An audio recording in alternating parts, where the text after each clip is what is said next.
Greetings, owners of fine luxury cardboard rectangles. It has been a crazy day for me.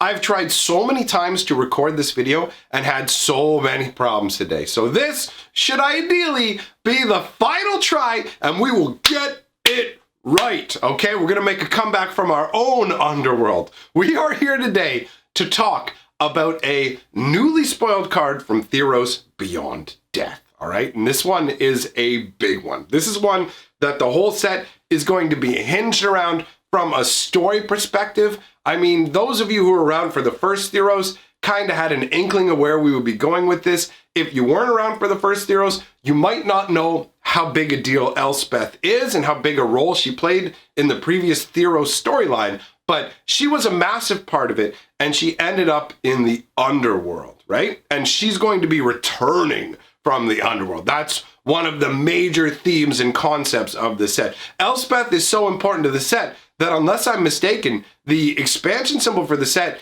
is actually Elspeth's funerary mask. What happens is, on Theros, they craft these masks because, unlike most planes of existence, once your life ends, it's just over on other planes. But on Theros, you continue to exist in the underworld because Theros has that whole Greek vibe to it. So you've got like a Hades concept. So you've got masks that help you retain your memories and personality, but even over time, that will fade and drift away. So Elspeth, if she had been destroyed on another plane of existence, might have ceased to exist altogether. But because she lost her life on Theros, she actually ends up in the underworld. Now, because she's not a regular person, because she's a planeswalker, she doesn't have the same sort of issues with the loss of personality. She has her own specialized funerary mask that is actually fused out of fragments of the Chaos Sword and the God Seeker spear, basically, that MacLeod crafted for her, right? That's the Godsend. That's what it's called, Godsend, right? Is that the name of it? Is it God? Yeah, it's Godsend. Sorry, it is definitely Godsend. Regardless, she has a mask that is made out of that sort of material, where it's partially the Chaos Sword, but the Chaos Sword got remade by MacLeod, and then the spear, the actual Godsend spear, was destroyed in the process of it destroying Elspeth. So the gems that existed in the sword and then in the spear were actually fused into her funerary mask, which is pretty cool. You can see a picture of her if you look on some of the token inserts. We talked about it in a previous video where I actually went more in depth with Elspeth's backstory too. So if you want more lore information about Elspeth, then I invite you to check out that video, because I'm not going to be going as heavily into the lore with this. We're here to evaluate the flavor and power level and overall enjoyability of this particular card. Now, I do want to point out that the way that we acquired this card is through some like rogue spoilers, where apparently somebody picked this stuff up at Walgreens and just opened the packs. I don't know how true that story is, but regardless, it does give us the end result that the card images are not the absolute best. We don't have like high resolution provided to us by Wizards of the Coast style images. We have taken with the cell phone style images. So I'm going to go ahead and put Elspeth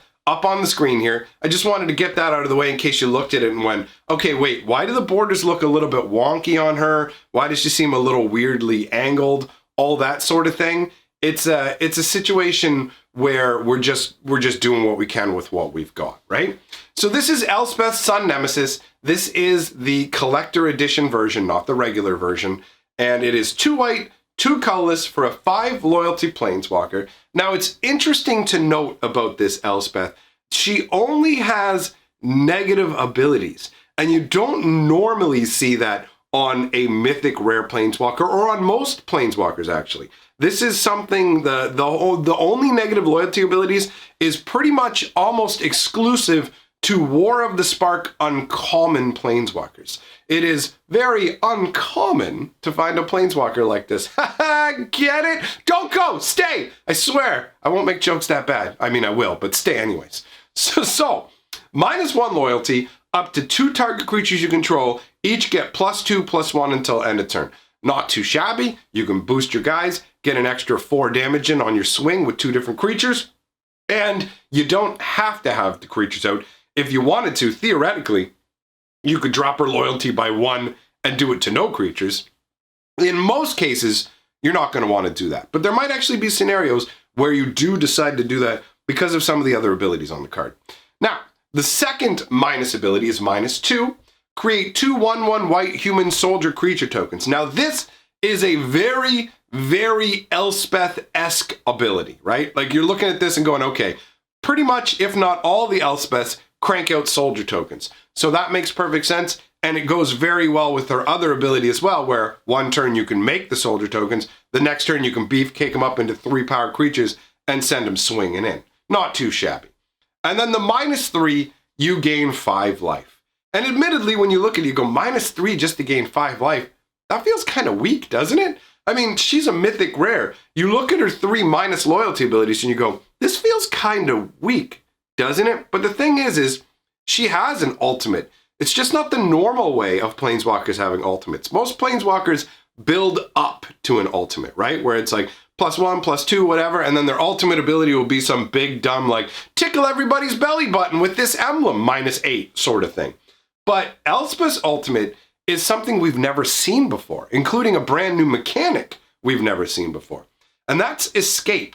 2 white, 4 colorless, exile 4 other cards from your graveyard. You may cast this card from your graveyard for its escape cost. So this is where it gets really interesting, because Elspeth feels weaker overall when you read her abilities, but that's when you think about using her in one go.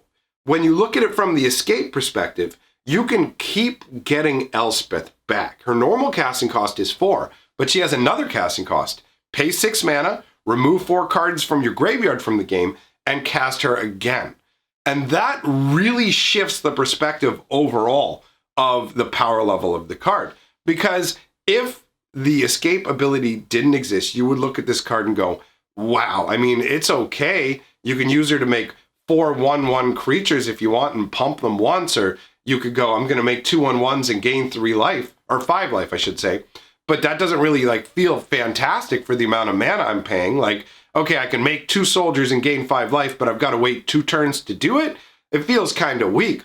But when you bring in the escape mechanic and go, wait, I can keep getting her back again and again and again. Now, how powerful is this going to be in like a white weenie deck?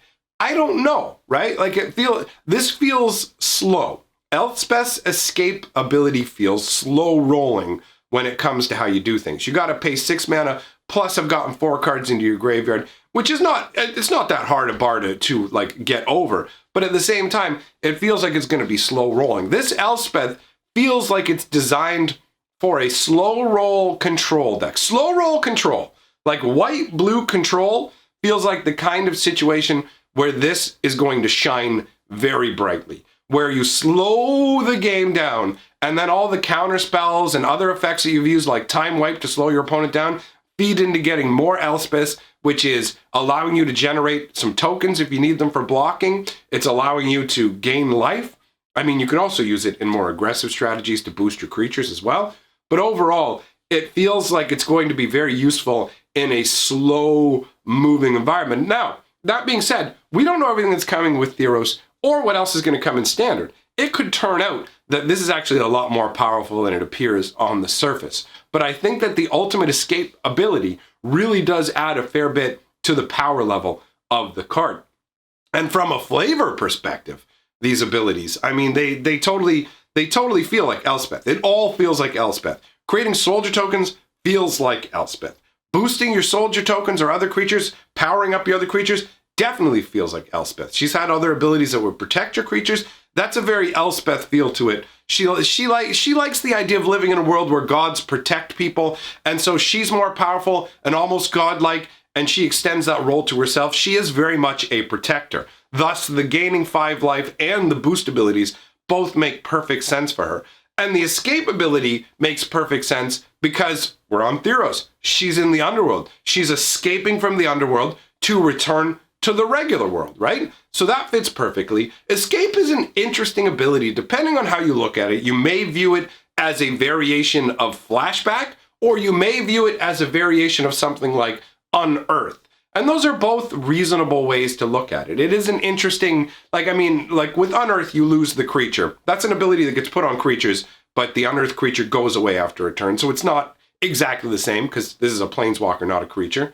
And when it comes to looking at like flashback only applies to instants and sorcery. So again, that wouldn't apply in this scenario either. But it does have that feel to it again. And it's always nice when you can use resources from your graveyard. Like if you just end up discarding this, she's not gone from the game. She can keep coming back again and again and again. You could even use her multiple times in a turn. Remember earlier when I said you might want to give the -1 even if you have no creatures out? You may be sitting at a scenario where you want to gain the life, you want to make the tokens, but she only has 1 loyalty. Well, you can -1 her, not actually boost any creatures. She goes to the graveyard and she's ready for escape. I really like the escape mechanic from a flavor concept. Like from a flavor perspective, it's fantastic. The idea of these beings that are trapped in the underworld that want to return to life, the idea that the underworld isn't able to maintain its denizens the same way, so multiple things are managing to escape from the underworld, right?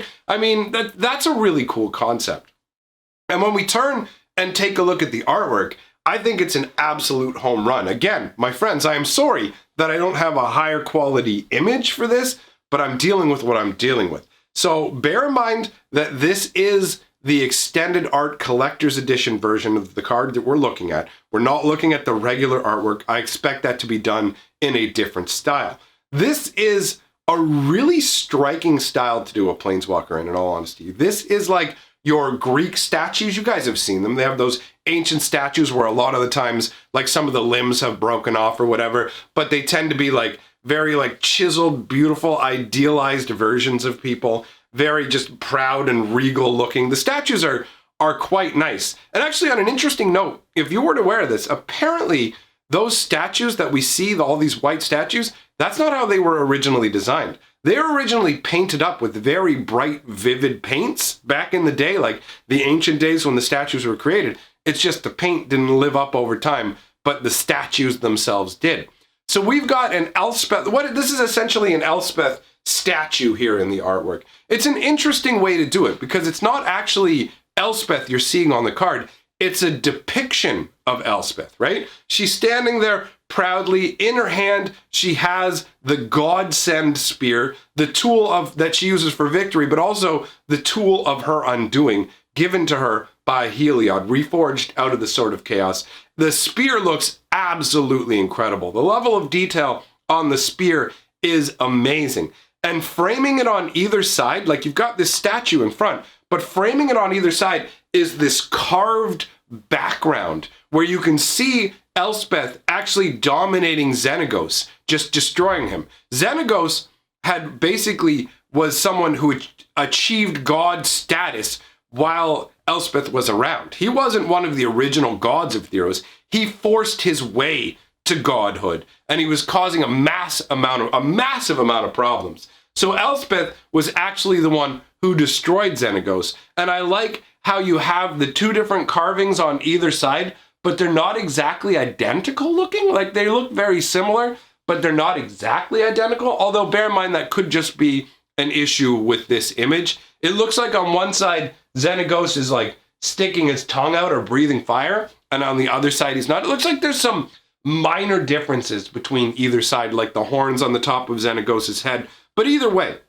this looks like a statue that was built after Elspeth's victory, right? She's defeated Xenagos. She's been betrayed by Heliod. She's been sent to the underworld. Maybe people didn't really know that she was betrayed by Heliod. Whatever it is, this is the way they've chosen to recognize this hero. They carved this crazy, ornate, gorgeous statue of her, and they put these carvings of her biggest achievement, the destruction of the mad god Xenagos, the mad reveler, who was basically just trying to turn the entire world into a massive, crazy party of destruction that would have ultimately led to the end of life on Theros, or at least reduced it to something really base and undesirable.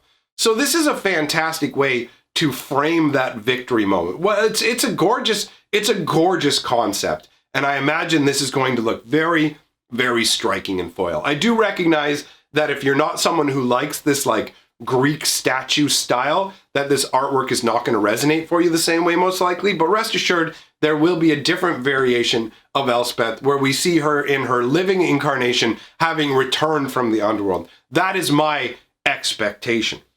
So overall, I have to say, I really love the flavor behind this Elspeth card. I think it's well done. I'm looking forward to seeing what else the set brings in terms of flavor, because for me, the flavor and the story, it's the best part of Magic the Gathering. The gameplay is great, and I actually really like playing Magic, but there's just something really special about the lore and the story of the game. So I love it when a card does a good job of representing that, right? There's so much flavor that can exist in just a tiny, tiny little rectangle on a card, and the way that the abilities can tie in with what makes sense with the character. So for me, this is a great execution combined with a really interesting new ability in the form of Escape. I'm curious to see what other sort of escape cards we're going to get. Now, I want to know, let me know in the comment section what you guys think of this. Do you like the artwork? Do you like the card? Do you think that it's powerful, weak? Do you think this is going to be a sleeper card? Let me know overall your thoughts on this card. I appreciate you all coming by. I feel very lucky to get to do what I do. Speaking of lucky,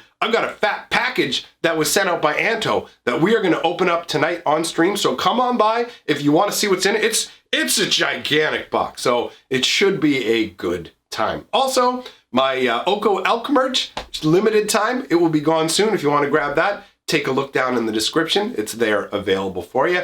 And I do have a second channel with a lot of fun, funny videos that I'm trying to build up too. So if you want to come on by and subscribe over there, I will say thumbs up to that. Now, I want to thank all my patrons and channel members. And remember, together, we are the sixth color of magic.